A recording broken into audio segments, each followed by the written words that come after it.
We watched Anaconda. No, not that one. And no, not that one either. None of those. What we watched is the 2024 in China. They made a movie called Anaconda, and it's a reinterpretation of the iconic 90s creature feature in which a group of circus athletes, having found themselves stranded in the rainforest, come face to face with the elements, a bloodthirsty poacher, and a giant formidable snake. The movie's not great, I'm not gonna lie to you. At times, the CG oscillates between fantastic, Jurassic Park level of care put into the creature, and at other times, it's like got this fuzzy, dark outline. It's very clearly like green screened on or something's green screened on to it. The movie's at its worst when there's more than one thing going on screen. And, I don't know what it is, because the 1997 movie is not, like, great. I don't have it as, like, a particularly beloved film. I rewatched this kind of curious because I had read this article when I watched Anaconda earlier in the year. So, I thought I'd give it a shot. I'm not gonna be good with these names. Hesheng Xiang, Qiuliang Xiang are the two directors, and it's kind of funny because both of them have between 3 to 4 credits, director-wise, between them.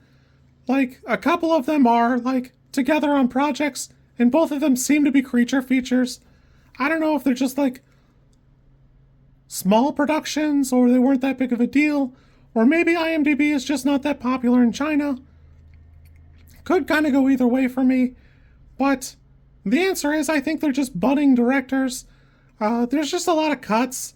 There's a lot of problems with the framing, and man, it's just choppy the way it's edited, but there is an element of that where I don't know how much better it really deserves to be. At the end of the day, there's just nowhere for the movie to go that's that good.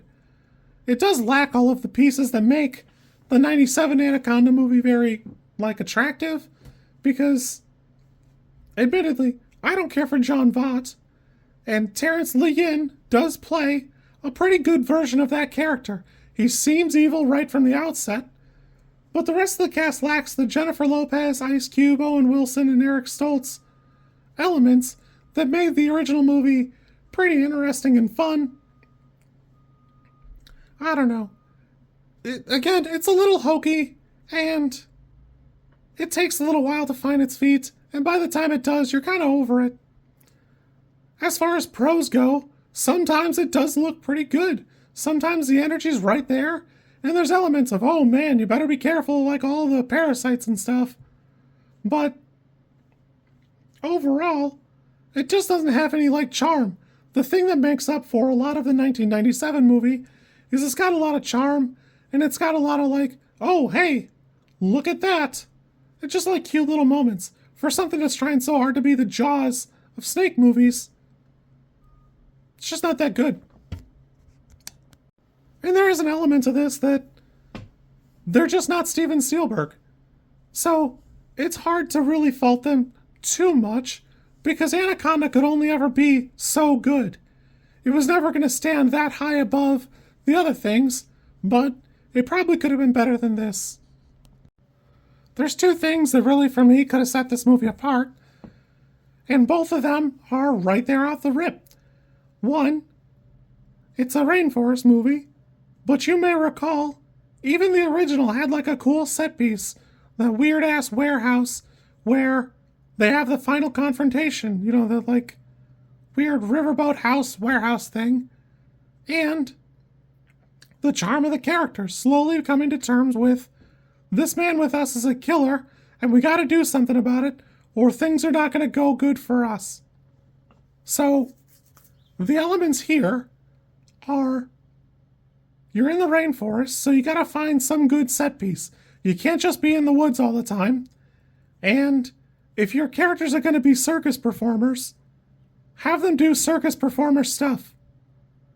It's so far and few, there's just not enough circus performer stuff going on. The bad guy's the bad guy. It's fine. He's just an evil poacher. No big deal. For whatever reason, he thinks he's going to get like $1 billion by catching this dumb snake and killing it. Fine. I wouldn't even care if, like, the snake had killed his wife and he just wanted to kill it. I'm fine with that too. But the rest of the cast falls short because they're not interesting. They're just not engaged. And they're not doing anything that, like, a bunch of bozos in the woods wouldn't do. There's nothing that sets this cast apart from a handful of teenagers being on the boat getting chased around by Ghostface. So for me, this movie's like a 2 or a 3. Admittedly, I don't know that it ever could have been like a 6 or a 7 because it doesn't seem like these directors produce anything that's not, by IMDb's own standards, like a 4 or a 5. So, it's fine. I was mildly entertained, though it does come up short in all the ways I was hoping it would be something kind of fun. This is like a 2 or a 3 for me. I had higher hopes for it, but having watched the original Anaconda, I don't know why. You kids be good. I'm gonna scoot. Yeah.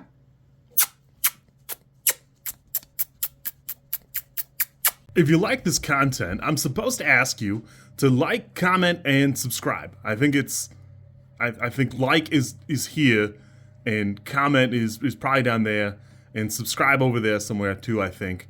I don't know how many times this like snippet is gonna make it into a video. Everybody says you should do it this way, and I always thought it was just like an annoying thing other YouTubers did. And as you know, I am bad at editing, so if you like it, great, I'm happy for you. If you don't like it, I'm sorry.